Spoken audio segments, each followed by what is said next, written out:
Well, howdy folks, Timber Drifter here. So I'm on an adventure today, and the reason I have this bandana around my head and one around my neck and gloves on is that in addition to mosquitoes, we right now have deer flies, black flies, and no-see-ums, which are tiny little flies you can barely see. So I'm trying to keep as much skin covered up as possible. I don't really like head nets, and this works pretty well. As goofy as it looks, that's alright. So, got the old yellow bulldog here full of McBaron mixture Scottish blend. And I've ridden my bike way back in the woods here to the old Stevenson homestead. Now, I didn't look into the history of this recently, and don't quote me on this, but I believe this place was built around 1911. And back then, there were no roads around here, but there was a railroad spur that came very near to here that was for transporting timber from the logging operations. And if I remember right, the Stevensons had all of this building material shipped in here on the railroad spur, and they actually pushed a road through the woods to build this mansion. I guess you could call it that at the time. It was probably the largest building anywhere around here. It was at least 2 stories high, and there's a giant fireplace which you'll be able to see later. You can see a little bit, see it through the trees there.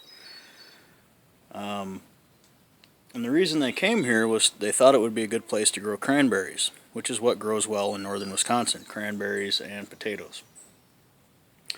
But the terrain isn't really right around here for growing cranberries. It's too up and down. And I imagine they probably had a pretty hard time moving all the water around back then.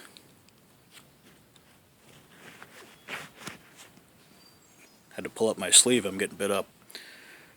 But, so I don't think they were here very long. I think they were out of here by the 1920s, if I remember right. And then people came along and scrapped the house. You know, took off all the useful building material. And that's actually why I'm here today, because I was talking with a fellow that I work with who's a campground host, and he was telling me that, I think he said back in the 60s when he was a kid, he came up here with his dad and his uncle, I think, and he was telling me about this big old house that they stripped a bunch of wood off of to build their cabin. And he thought it was kind of in this neighborhood, and I said, well, you know, I know of an old kind of a ruin that's back in there, and I think that might be the place. So he said he'd like to see it, but he doesn't want to drive his truck down a bunch of really rough roads and get it all beat up. So it's been about a year since I was back in here, so I rode my bike down the sand roads, which was quite a chore, to see if the roads were passable, and they are. There's not too much brush hanging over, but the roads are pretty rough and sandy. I would only come back in here on a dry day, and that's why I'm here today. I'm checking to see if I remember how to find this place, which I did apparently, because I'm standing in the old basement. So I'll be able to go and report to him where it is, and we can come over here for a visit, and we'll see if this is the place that he remembers.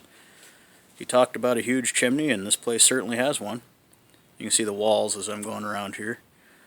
There's a whole bunch of junk in what was the basement here, and I don't know how much of it is original or how much of it was just dumped here, as people tend to have the habit of dumping garbage in holes or bogs. But it's a pretty interesting place. There's several different foundation features here. And there's at least 2 different chimneys that I've found. So these, let me see if I can get this on camera here.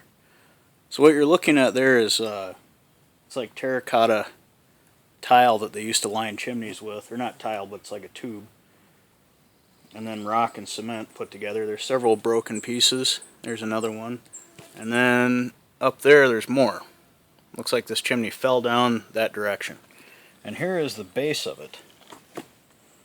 Get turned around here. The footing's kind of mossy rock, so it's a little slick. But here's the base of that old chimney. You can see the clean out hole there. There's the top of it where the chimney would have been built on. And there's an old, looks like a steel boiler. Real old style boiler.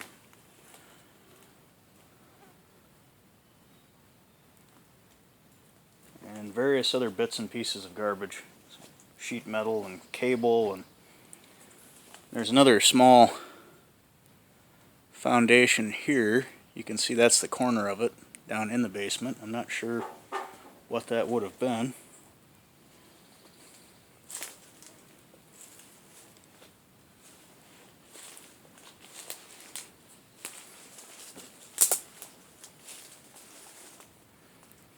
I'm gonna go for a relight here. Got my pipe tamper in my buttonhole. No jokes, please. Pretty handy place to carry it.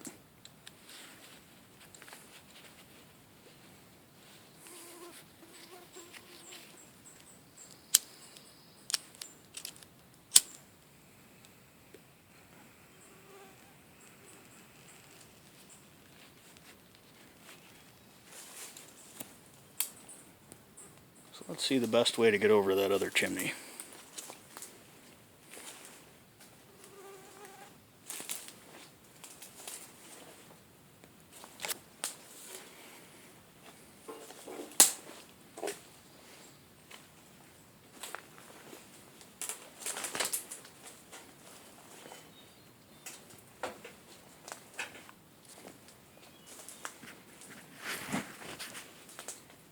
Okay. So here you should be able to see that if I can keep the sun out of the lens. Yeah, alright. So there's a draft hole, and then down here, draft or clean out, I'm not sure. And then that's the hearth, first floor hearth, reinforced with steel. And if you look up, see how high that is. There's at least one more fireplace opening in that chimney, probably for the second floor.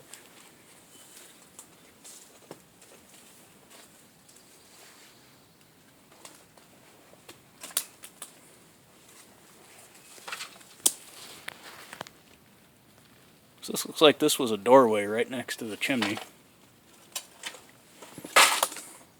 The footing isn't great in here, so that's why things are a bit shaky.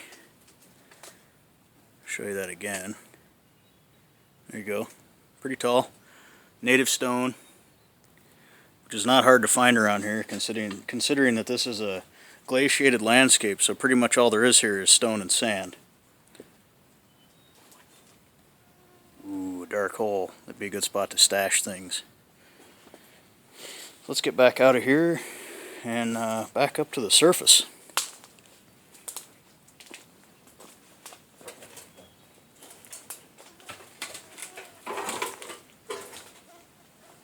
It's just pretty neat down here in this basement area. All these trees growing up out of here. Alder. Mosquito in my ear there. Alright.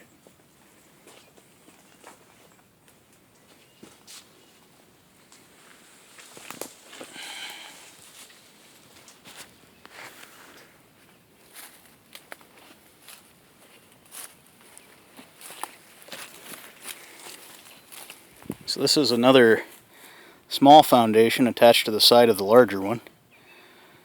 I'm guessing it was a kitchen area. But then I really don't know.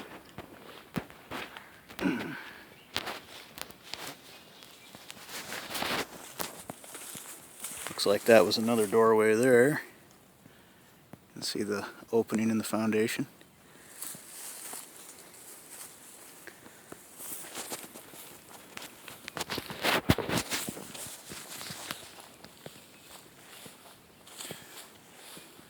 So there's my bike with my German rucksack on there. And here's an outside view of the chimney.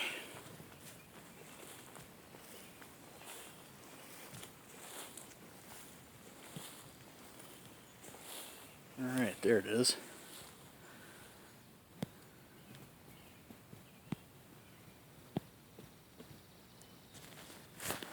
Pretty neat, huh? Alright. Doing a lot of talking, not a whole lot of smoke in my pipe keeps going out.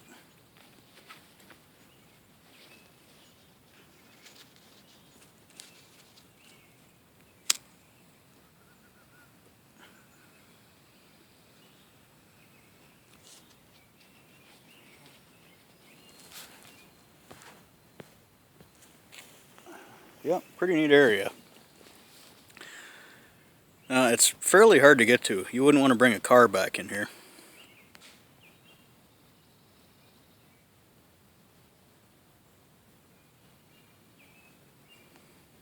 I think a deer just ran off.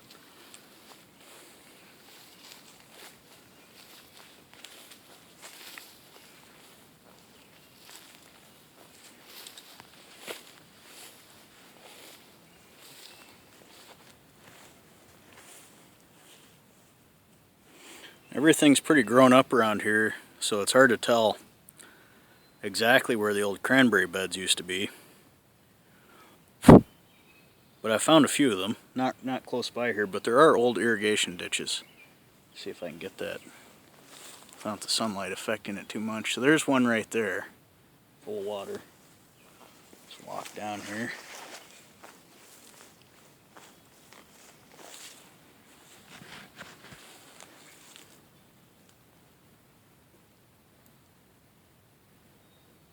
Now that goes off toward a bog that's just right back here about 50 yards away.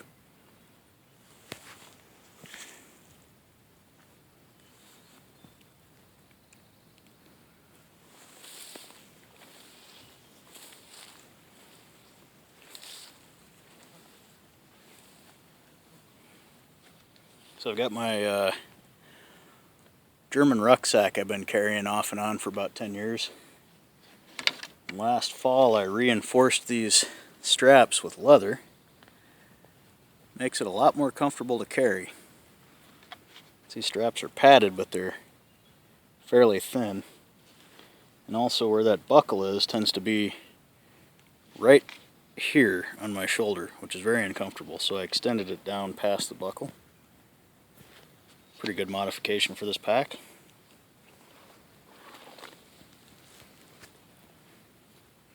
Just have my normal gear with me today, nothing too special. But I'm going to go out a different way than I came in because a lot of this was downhill coming to this spot. And the roads are sand, and I can ride on them with my bike if I'm going fast, but I'm not going to be able to ride fast uphill. The bike will do a lot of fishtailing. It's kind of funny, I can barely see myself on camera because there's deer flies all over it. Alright, so that's the old Stevenson place. Probably take me a couple hours to get out of here. So it'll be a nice trip. So, thanks for coming along today.